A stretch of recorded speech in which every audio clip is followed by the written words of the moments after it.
Terrorists, criminals, thugs, run and hide. It's arguably President Uhuru Kenyatta's boldest and most direct approach to terrorism and security in general. Our freedom was hard-won, and now it is under threat. A paid advertisement appearing on all major television and radio stations, as well as in newspapers, detailing the government's plans to address what has Kenyans living in constant fear. We must identify and defend ourselves against the enemy. An elaborate plan that will see major towns installed with such sophisticated surveillance systems aimed at revolutionizing the fight against crime. Cameras that can pick out faces in crowds and send them to command and control centers. But is it a plan that is just elaborate on paper? Some leaders tend to think so. It's almost assured that this cannot work, other than what we are, the fanciful pictures we are being shown, where probably the best that will happen is that Kenyans will be profiled, their privacy will be interfered with, their fundamental constitutional rights will be taken away through this system.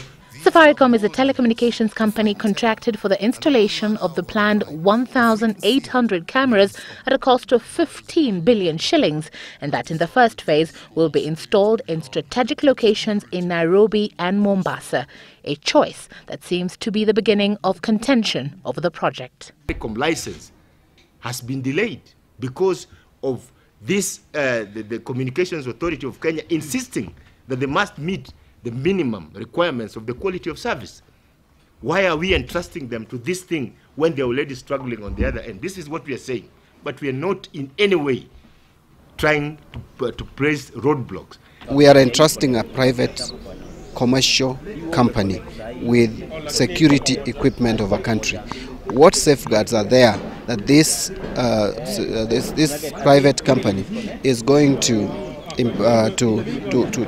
protect our security system, so to speak? And we want to get the details. Who is going to be in charge of this equipment? Is it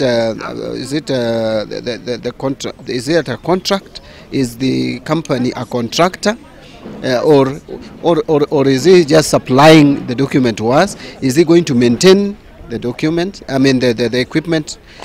What is it that the Safaricom is providing us? Activist Okiya Omtatah has also moved to court to challenge the project on similar grounds, opposing the subcontraction of Kenya's security and safety to a private for-profit entity instead of setting up an independent communications network for the police. It is not the first time we have tried security contracting.